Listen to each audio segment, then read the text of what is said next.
You get a raise. For a moment, it feels like everything is about to change.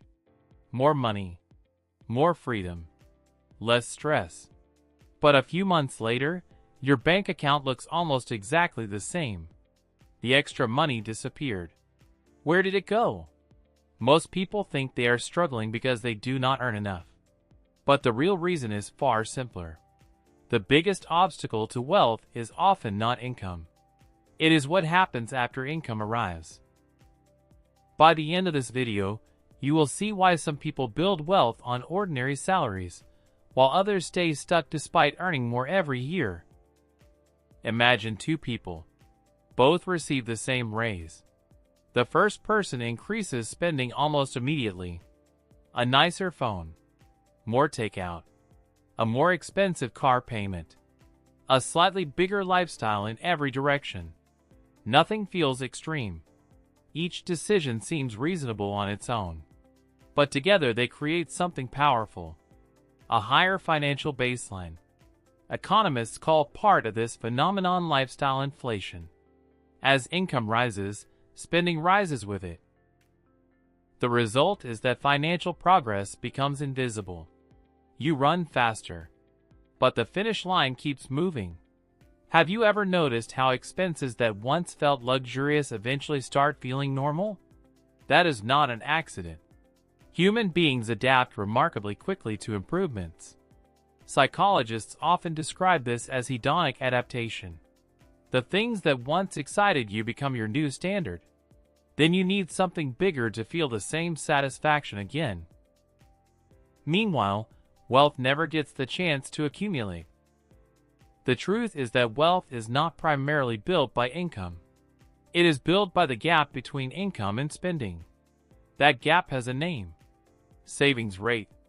A savings rate is simply the percentage of income that stays under your control instead of flowing back out.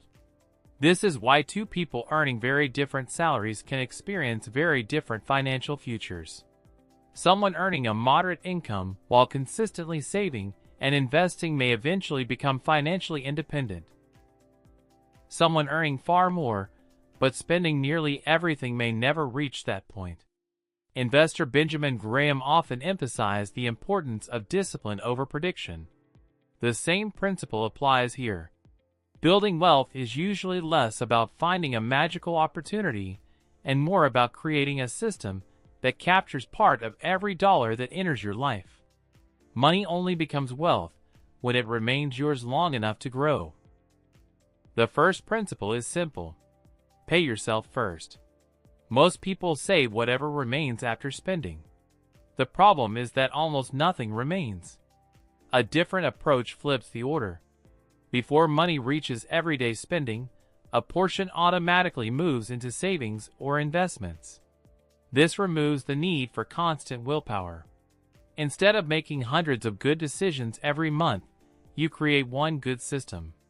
Many successful investors rely on automation for exactly this reason. Systems outperform motivation. Motivation changes with mood. Systems keep working on ordinary days. If wealth building feels difficult, the solution may not be more discipline. It may be fewer decisions. The second principle is learning the difference between assets and liabilities. An asset puts money into your future. A liability takes money out of it. Sometimes the distinction is obvious. A productive investment account can be an asset. Consumer debt is often a liability. Sometimes the difference is less obvious. A purchase is not automatically bad because it costs money. The question is whether it creates lasting value or ongoing financial pressure. Many people focus entirely on earning more. But wealth often grows faster when you improve where money goes. Every dollar is receiving instructions. Is it working for your future or working against it? That question matters more than most people realize. The third principle is compounding. Compounding sounds complicated. It is not. Compounding happens when growth begins generating additional growth. Imagine a snowball rolling downhill. At first it barely changes. Then it becomes noticeably larger. Then surprisingly large. Money can behave the same way. Investor Warren Buffett is frequently used as an example because a significant portion of his wealth accumulated after decades of compounding. Time was not just helpful.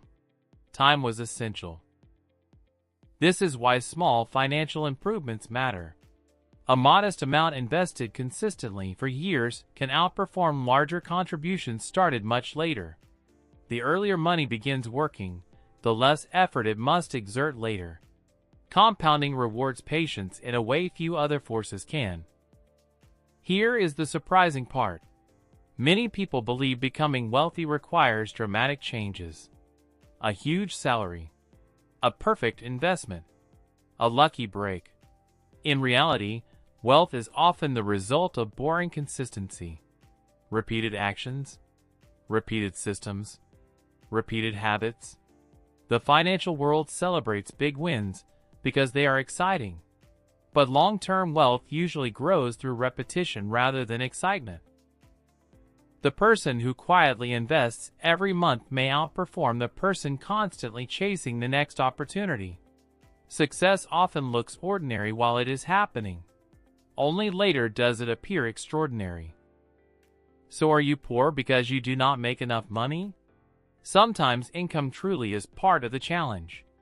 But for many people, the larger issue is what happens after income arrives. Lifestyle inflation quietly absorbs raises. Lack of systems prevents saving. Confusion between assets and liabilities slows progress. And impatience interrupts compounding before it can work. The encouraging news is that each of these problems can be changed. One decision at a time. One automatic transfer at a time. 1 month at a time. The next dollar that enters your life will receive instructions. What will those instructions be? If you found value in this video, like, subscribe to Dollar Current, and share it with someone building a better financial future. Because you may not be poor because you do not make enough money. You may simply need a better plan for the money you already earn.